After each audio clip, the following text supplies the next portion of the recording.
O registro principal da fala pública é a demagogia. O salvacionista precisa salvar a si mesmo, mas por meio dos outros.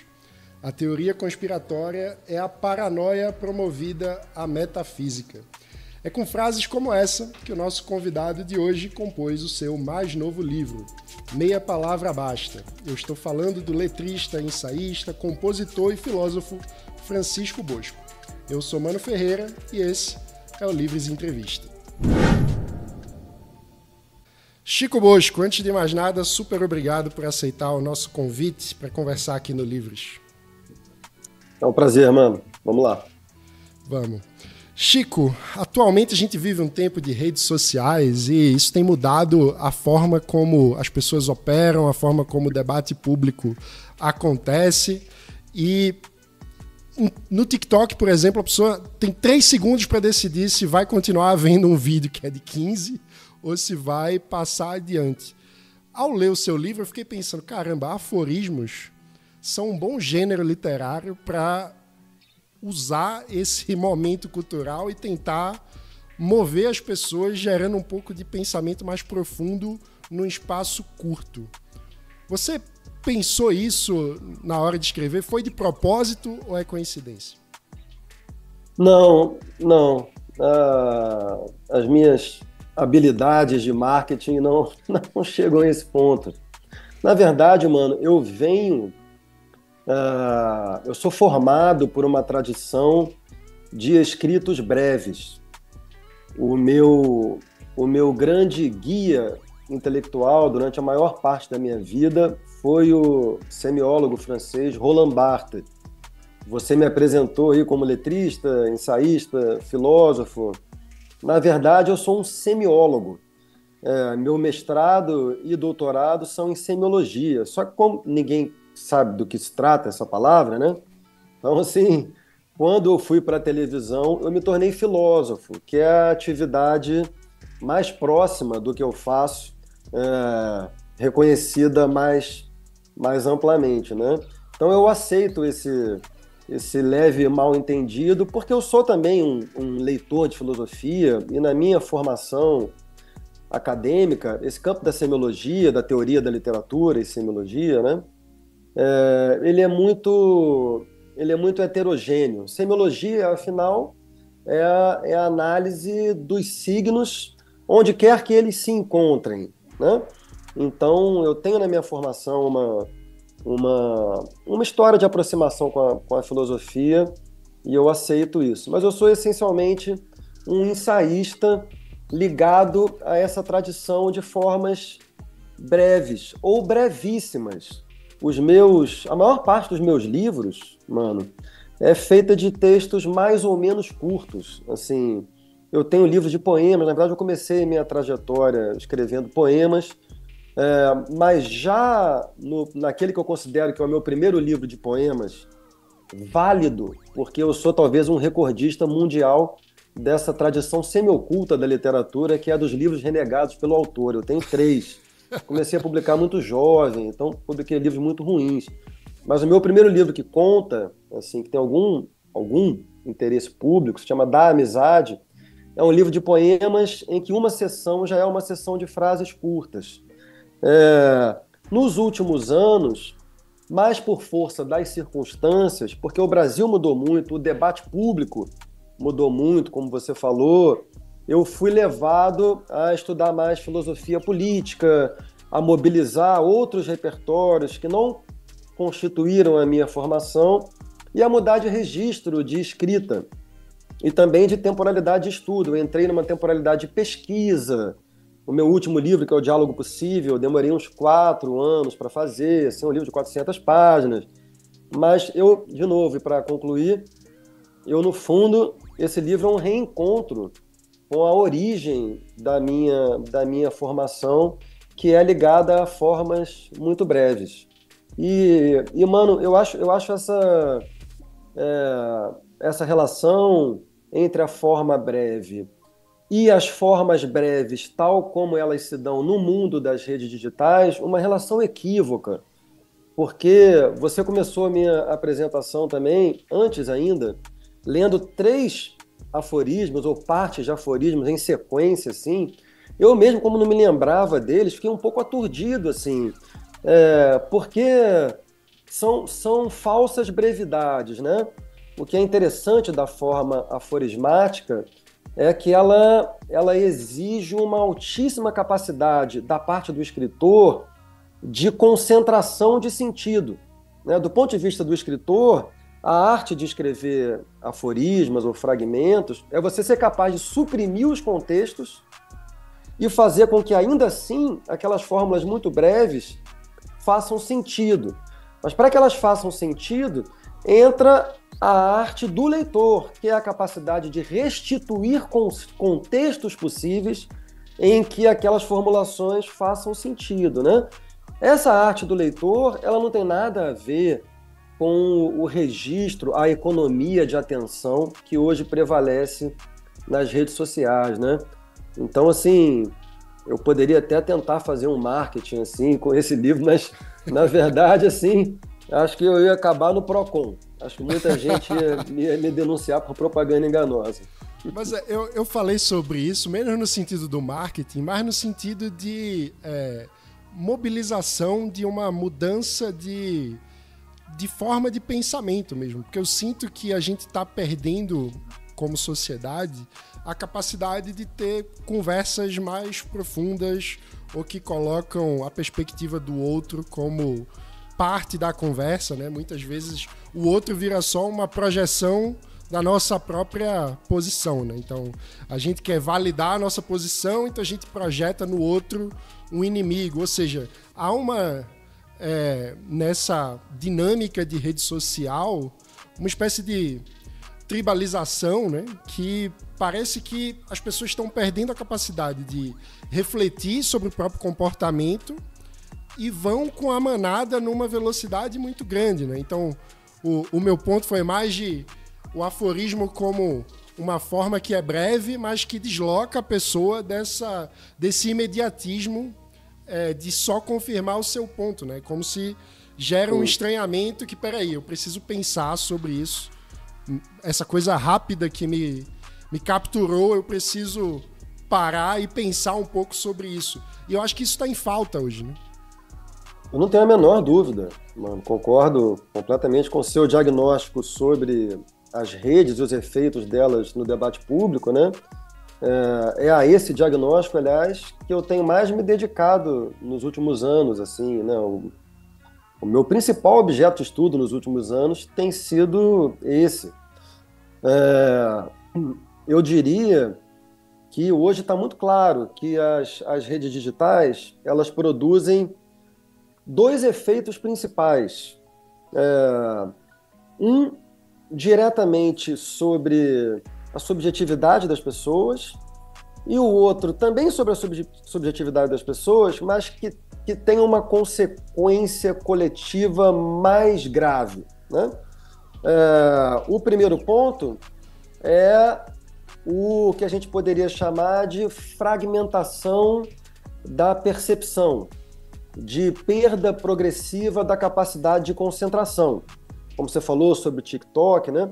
Se a gente fizer uma história, de novo, eu disse que eu era semiólogo, né? Se a gente fizer uma história dos signos desde a antiguidade até a modernidade, e essa história já foi feita de maneira excelente por um filósofo alemão chamado Christoph Türke, num grande livro chamado Sociedade Excitada. Ele estuda o regime de atenção da humanidade, na verdade, desde o Paleolítico. Esses eruditos alemães, assim, que se sentem à vontade no todo, né? Fala do Paleolítico do século XXI com a mesma naturalidade, né? E o que a gente vê é que tem uma transformação muito brutal na modernidade, que é, em primeiro lugar, a invenção do cinema. O cinema, ele instaura uma modalidade de percepção radicalmente diferente da literatura, ou da pintura, ou da música até o século XIX. Esses regimes, literatura, música, pintura, eram regimes que a gente poderia hoje chamar de baixa estimulação sensorial. Imagina, para você ler um livro ele tem apenas letras, e ele exige de você uma atitude ativa e uma concentração, aquilo que o filósofo francês Henri Bergson chamava de durée, uma experiência de duração, né, de concentração continuada. Pois bem, contrasta isso com o que é o cinema, uma experiência já de alta estimulação sensorial e uma técnica constitutivamente feita de cortes. Então, isso é um começo de fragmentação da percepção, só que isso aí era realmente só uma espécie de pré-história da deterioração da atenção humana, que a gente não sabe nem onde vai parar, mas que se encontra no seu ponto mais avançado agora. Então, o primeiro ponto que está acontecendo as pessoas estão perdendo a capacidade de concentração, o regime de atenção está completamente deteriorado. Essa perda da capacidade de concentração é um fator ansiogênico brutal. Saiu agora o livro do Jonathan Haidt, né? E que mostra pesquisas abundantes que mostram que é a primeira vez, desde que há uma série mensurável, em que crianças e adolescentes estão mais ansiosos do que adultos. Isso é um troço muito impressionante, assim. E o número de crianças hiperativas também é gigantesco, né? Exatamente. Esse é um excelente ponto. A própria denominação TDA ou TDAH, transtorno de déficit de atenção e hiperatividade, de uma perspectiva filosófica, sociológica, como nós estamos aqui, né, como eu estou falando aqui, ela não necessariamente é um transtorno mental, tá? Ela é antes um sintoma cultural que atinge todo mundo. Eu não sou psiquiatra, mas o que eu estou dizendo é, do ponto de vista filosófico, muitas das pessoas que recebem um diagnóstico não especializado de TDA são apenas viciados em telas, não tem propriamente alguma disfunção de qualquer ordem neurológica, entendeu? Bastaria tirar de um regime maciço de tela para poder tirar disso. Bom, mas o outro ponto que eu quero falar, para chegar realmente ao centro da sua questão, é que a outra questão, o outro efeito que as redes digitais têm produzido tem a ver com lógica de grupo. Aí é que né, o ponto que me parece o mais importante hoje sobre o debate público. Aquilo que a gente conhece como os famigerados algoritmos, no jargão desses softwares, né, é o que eles chamam de machine learning. O que é machine learning? Machine learning é um dispositivo pelo qual a máquina vai aprendendo que traços do comportamento humano podem ser estimulados para produzir maior engajamento das pessoas naquelas plataformas. E o que essas máquinas foram aprendendo é que esses traços do comportamento humano são aquilo que o filósofo Spinoza chamaria de paixões tristes, notadamente o ressentimento, a revolta, a inveja. São esses afetos que fazem com que as pessoas fiquem mais ali mobilizadas. Então, um primeiro ponto, né, que está sendo muito ruim para o debate é que essa mobilização de paixões tristes nas pessoas afeta a capacidade cognitiva delas, né? Quando elas estão muito mobilizadas por esses afetos, elas tendem a ficar mais entrincheiradas nas suas posições, perdem a margem de manobra afetiva para poder se transformar, para poder ler coisas que não necessariamente correspondem ao que elas pensavam e poder transformar a sua posição. Mas como se isso não bastasse, esses algoritmos, eles também fomentam o que eu chamei aqui de lógica de grupo. Eles fomentam, como eles oferecem às pessoas conteúdos, aí sim, de marketing, né? Eles oferecem às pessoas aquilo que eles percebem que as pessoas gostam. Então, isso vai formando as famosas bolhas, para entrar num vocabulário mais conhecido, né? E quando a pessoa passa a viver em bolhas, ela fica viciada nas benesses narcísicas da experiência de bolha. Quando você vive numa bolha, é muito fácil, você aprende o código do seu grupo, porque você entende que se você disser o que o grupo espera, você será recompensado. Quanto maior a sua radicalidade na performance do código do grupo, maior será a sua recompensa. E aquelas pessoas que, por honestidade intelectual, eventualmente produzem um dissenso no interior do grupo, serão usadas de bode expiatório para exercício do sadismo grupal e para reforço do laço identificatório do grupo, né? Qual é o meu problema pessoal, mano, nos últimos anos? É que eu considero que intelectual público é quem não adere, entendeu? Intelectual público não é militante, intelectual público não é membro de governo. Eu já fui membro do governo, eu considerei que quando eu era membro do governo, eu deixei de ser intelectual público, não podia criticar o governo. Então, maravilha. Fui do governo, tenho orgulho de ter sido, voltaria numa determinada circunstância, eu tenho muito orgulho de ter sido servidor público, mas não era intelectual público, né? E como eu considero que intelectual público é aquele que tem que manter a sua autonomia e tem que manter uma certa dimensão de dissenso na sociedade, porque uma das funções do intelectual público é evitar que determinadas ideias, determinadas correntes de pensamento alcancem a hegemonia, porque quando elas se tornam muito hegemônicas, isso tem um potencial autoritário enorme. Bom, você é do Livres, isso você sabe muito bem, né? Acho que isso é uma questão fundamental para as principais referências teóricas que me parece que constituem vocês, né?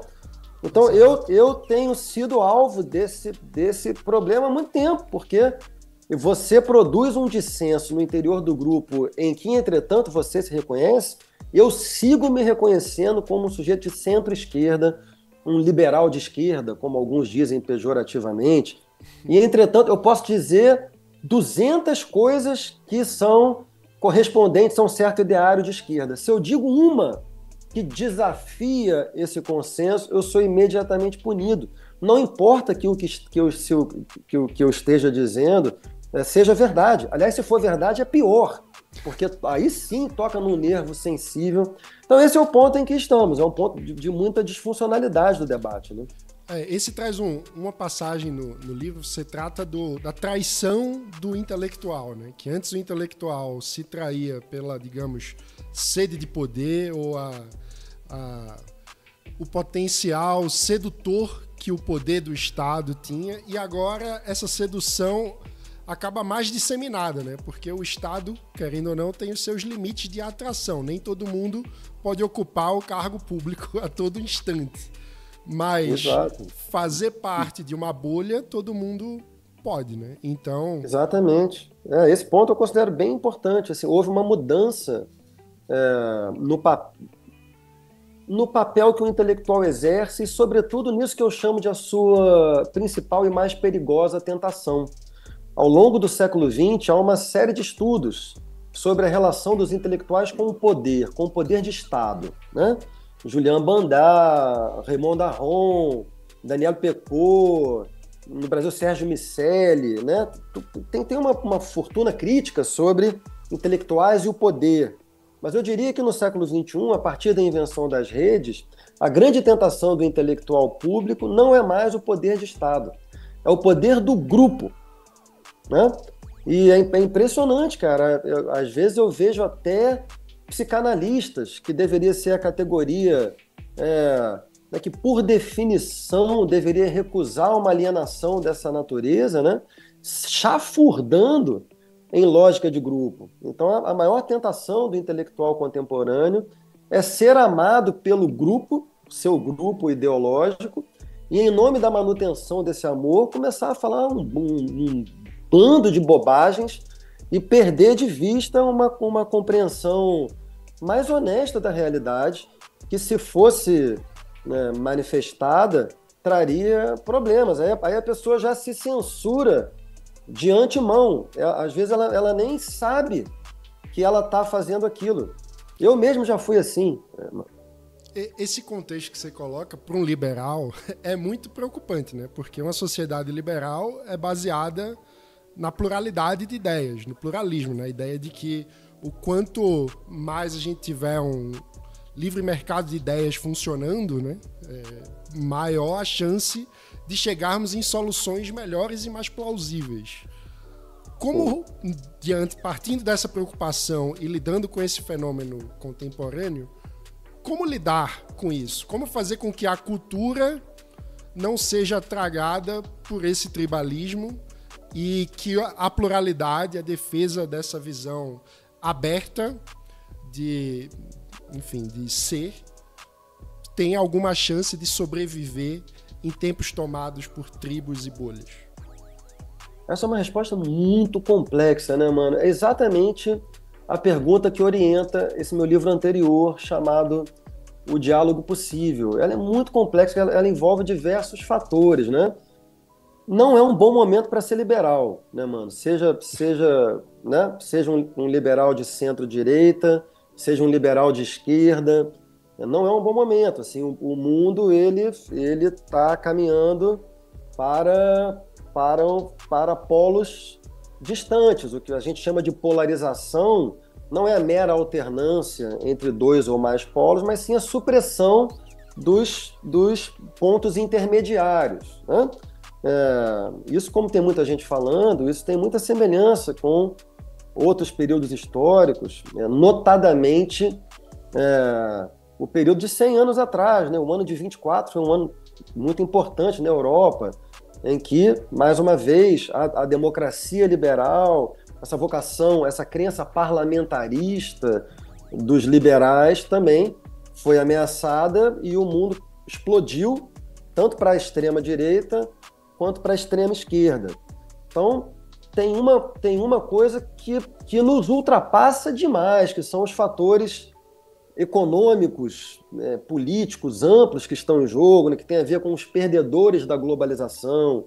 A globalização teve alguns atores vencedores, atores regionais vencedores, atores sociais internos vencedores, mas teve perdedores também. Trouxe uma desindustrialização forte para muitos países, com essa etapa avançada da globalização, de desmembrar as cadeias de produção. Muita coisa começou a ser feita na China. Então, isso gerou desemprego industrial em diversos países. Tem, sobretudo na Europa e nos Estados Unidos, nos países ricos, o problema da imigração, que ameaça muito, de novo, não só os empregos das pessoas, como também o sentimento de identidade nacional, que é uma coisa forte para as pessoas, né? Então, tem alguns fatores aí que são gigantescos, são difíceis. No meu livro, eu tentei oferecer 2 caminhos, mas que são caminhos assim fáceis de pensar, muito difíceis de executar, né? O primeiro caminho seria tentar aumentar o ganho de consciência em relação aos efeitos grupais das redes digitais, que são hoje talvez a principal centralidade do debate público. Então, assim, né, chamar a atenção, olha, o debate público precisa de que, se você quiser participar dele, você tem que entrar nele, tudo bem, com algum parti pris ideológico, político, que todo mundo tem, é bom que tenha, né?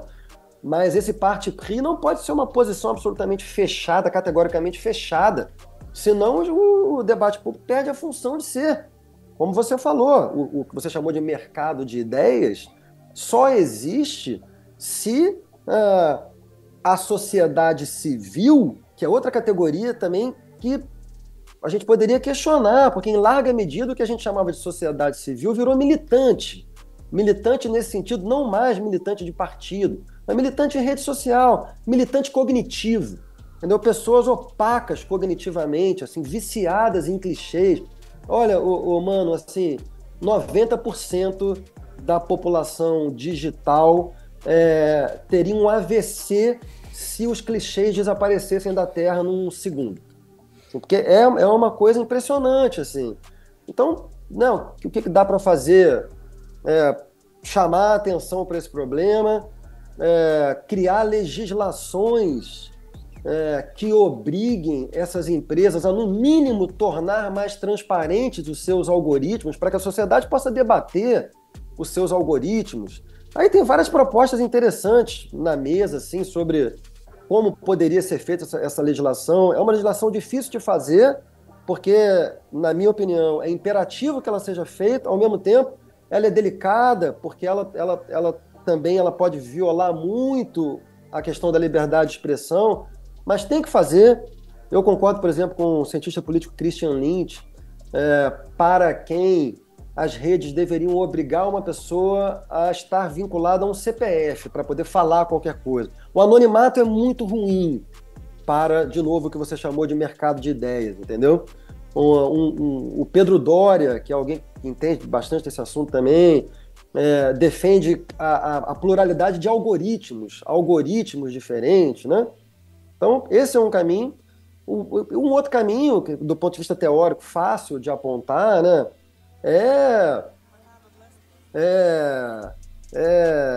Parar com a falsificação conceitual do vocabulário político. Nós estamos vivendo sob uma mistificação política nas redes há muito tempo. Então, assim, quase sempre o que as pessoas chamam de fascista não é fascista. Existe um fascismo contemporâneo, ele está crescendo. Eu considero que o Bolsonaro é fascista, que o núcleo bolsonarista convicto é fascista, mas eu mesmo já fui chamado de fascista. Um liberal de centro-direita é fascista. Não, gente. Isso é muito ruim. Quando você chega nesse ponto, você está deturpando completamente a realidade. Né? Muito do que se chama de neoliberal não é neoliberal. Muito do que se chama de comunista não é comunista. Muito do que se atribui ao PT não é verdade. Então, né, uma vasta na camada de desmistificação do debate também seria bem-vindo. Mas, de novo, né, mano, eu me sinto um habermasiano ingênuo falando essas coisas todas, porque o que está acontecendo é da ordem pulsional, afetiva, política no sentido de um jogo muito pesado.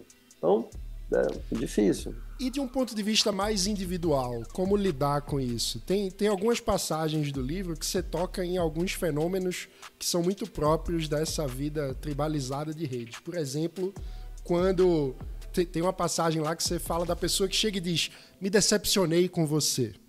E você fala que tem um controle pelo narcisismo. Isso é muito típico de quando você tem uma caixinha de grupo e aí você quer que aquela pessoa, no fundo, concorde com você e tenha a mesma posição que você sobre qualquer que seja o debate. E no lugar de debater o mérito, a pessoa chega lá e diz: me decepcionei, esperava mais de você. É verdade. Na verdade, eu quando escrevi esse aforismo, eu tinha em mente um contexto privado, mas ele vale também para a dimensão pública, como você defendeu bem. Na dimensão privada, isso acontece muito, assim, as pessoas tentam, nas relações interpessoais, muitas vezes controlar as outras, sobretudo quando se trata de relações muito próximas, né?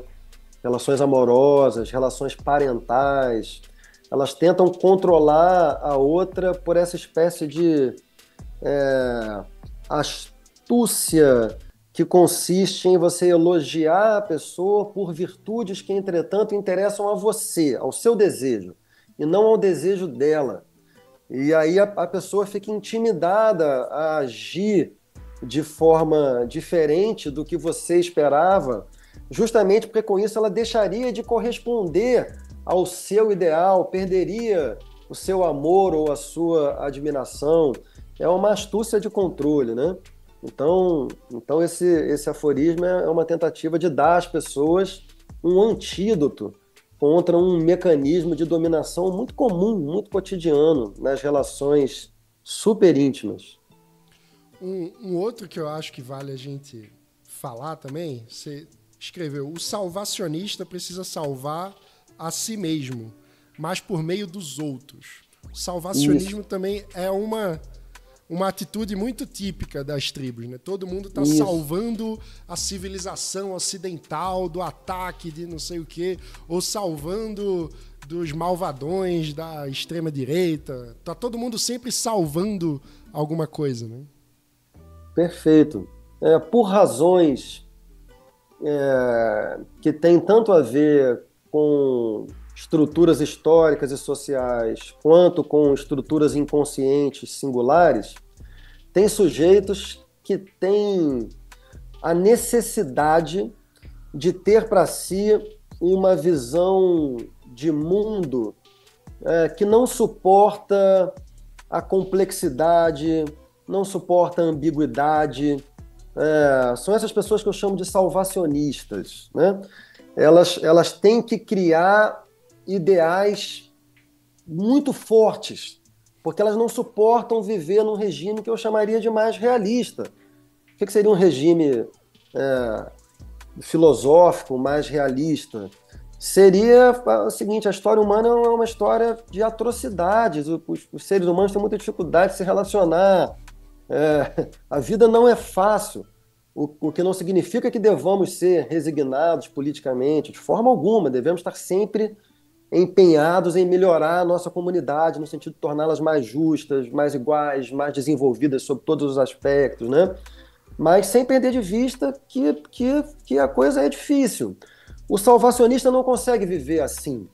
Ele precisa de ideais consoladores, né? Só que ele precisa exercer esse ideal nos outros. Ele precisa, porque ele mesmo não está à altura. Como ele não reconhece nele mesmo a performance que corresponde a esse ideal, né? Ele precisa lidar com a frustração do seu ideal do eu. O ideal do eu em psicanálise é a imagem que nós temos de nós mesmos e que nós gostaríamos que os outros tivessem de nós mesmos, né? Então eu diria que o salvacionista é aquele que tem um ideal do eu assim muito extremo. Os seus atos morais não estão à altura disso. Então ele precisa cobrar isso do outro e punir isso, eventuais faltas, no outro, já que ele não quer punir nele mesmo, né? Porque é sempre mais fácil punir o outro, né? É um tipo que eu abomino especialmente, mano.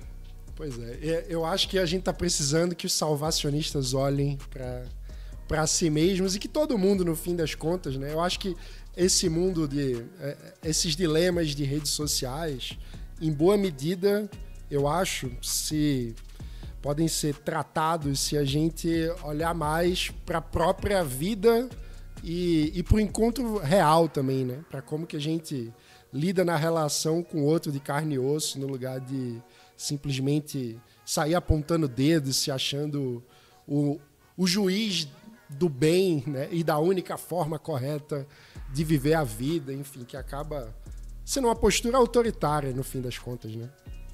Concordo com você, mano. Assim, tem uma dimensão disso que é individual mesmo. E aí me parece que talvez assim, a maior ajuda seja a da psicanálise. Acho que a psicanálise ela coloca o sujeito em contato com o seu inconsciente e acho que ela estimula uma certa atitude do sujeito, que é reconhecer as armadilhas do seu próprio inconsciente. Isso produz uma atitude diante da vida e diante do outro de muito maior humildade. Você sai dessa posição de considerar que todos os conflitos pessoais ou coletivos são culpa do outro, né? E você entende que você é largamente determinado, não totalmente determinado, mas largamente determinado pela sua história pessoal, pelas formações do seu inconsciente. E eu diria que um processo de análise radical é incompatível com o perfil do salvacionista, porque o salvacionista é um irresponsável. Ele se irresponsabiliza, ele sempre tende a colocar a responsabilidade no outro, né? Então eu concordo com você, sim, tem um caminho individual que poderia ajudar bastante.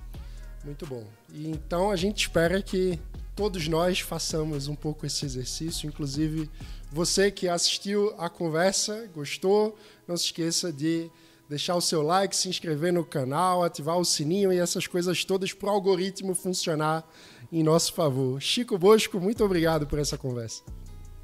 Eu que te agradeço, mano. Desculpe, como você pode notar, eu sofro um pouco de logorreia crônica, então falei demais.